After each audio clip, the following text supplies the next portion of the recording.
Hi, I'm your host. I am a urologist and pelvic surgeon.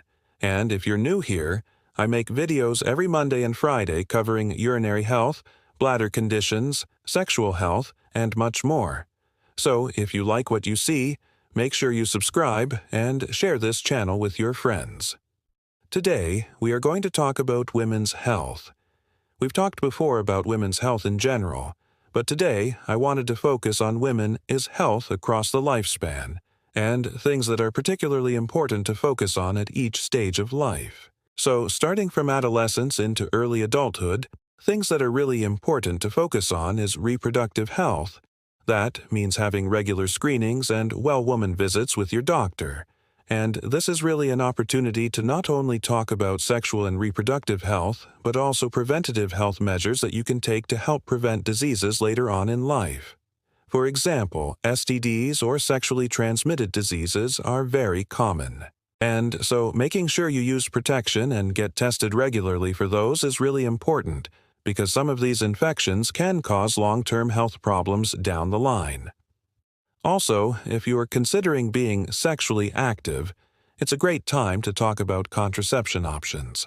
So there are so many different options out there, and your doctor can help guide you through which one might be best for you based on your lifestyle, how often you're planning to have intercourse if you're in a relationship or multiple relationships, and just go over all the pros and cons of each of the methods available. And if you want to learn more about contraception, you can check out my video on oral contraceptive pills and their effectiveness.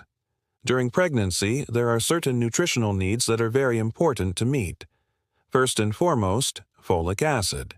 Folic acid helps prevent birth defects in the baby. And so it's recommended to start taking 400 micrograms of folic acid daily before trying to conceive, and then increase to 600 micrograms per day once you find out that you are pregnant. It's also important to eat foods that are high in calcium, as well as vitamin D. You may need to supplement that depending on your diet, and your doctor will be able to tell you whether or not you're getting enough of those nutrients through your diet, or if you need to supplement them.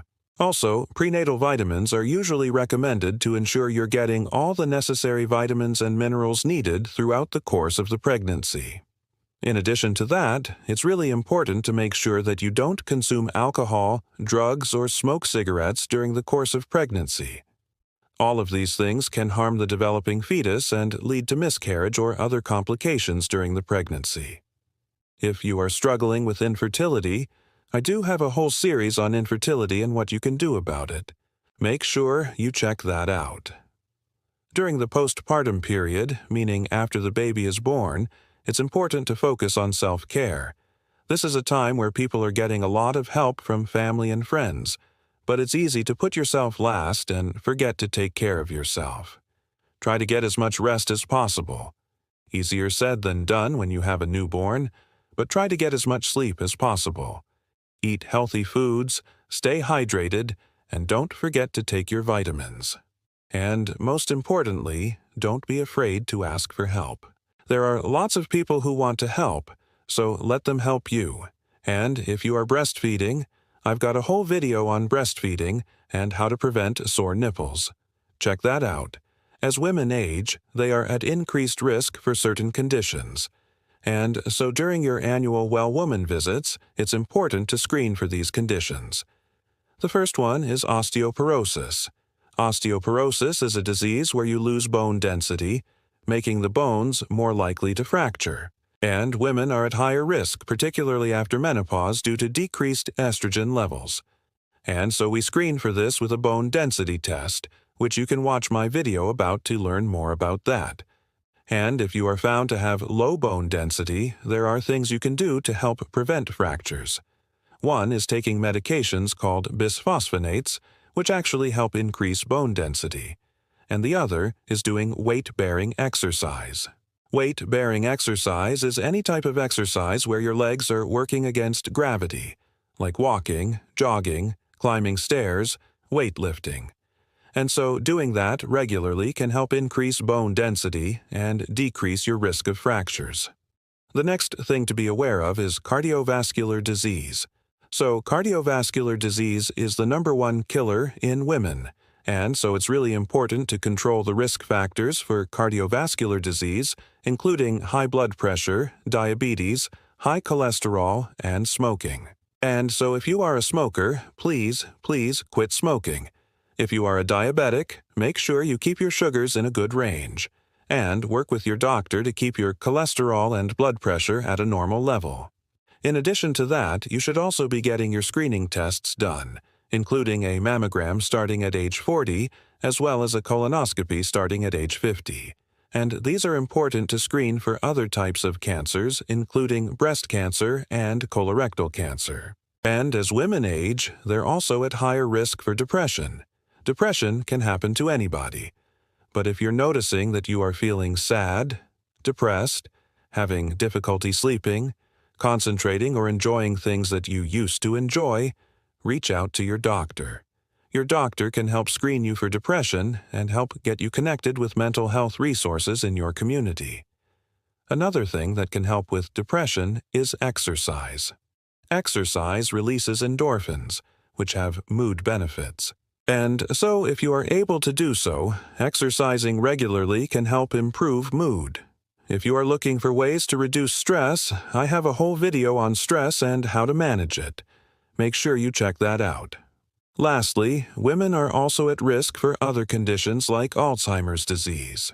And while there's no screening test for Alzheimer's disease, there are things you can do to reduce your risk. And the first and foremost is staying mentally active. Staying mentally active can include doing crossword puzzles, Sudoku, playing games with friends, learning a new language, or playing an instrument. All of these things help keep your brain functioning at its best. And in addition to that, eating a healthy diet and exercising regularly will also help reduce your risk of cognitive decline and dementia. And lastly, in terms of preventive health, women are at increased risk for certain conditions like autoimmune diseases. And so, as such, it's a good idea to know your family history. Knowing your family history allows you to identify if there are certain conditions that run in your family that you may be at increased risk for. This includes things like thyroid disease, autoimmune diseases like rheumatoid arthritis or lupus, as well as cancers that may be more likely to affect you. Once you know your family history, you can work with your doctor to determine what screenings you may need or if you are at increased risk for certain conditions. And finally, reaching a certain age doesn't mean you have to stop being sexually active. Many people remain sexually active well into their 60s, 70s, 80s, and beyond. And so it's important to maintain your sexual health. What does that mean? Well, continue to practice safe sex. If you're not in a committed relationship with somebody, continue to use protection or other barrier methods to prevent sexually transmitted diseases. Talk to your partner about sexual health concerns. It's never too late to talk about that. And if you are struggling with sexual function or arousal or pleasure, talk to your doctor. There are medical causes for sexual dysfunction that can be treated. And so please don't suffer in silence. Reach out to your doctor. All right. I hope you guys found this helpful. As always, remember to take care of yourself because you're worth it.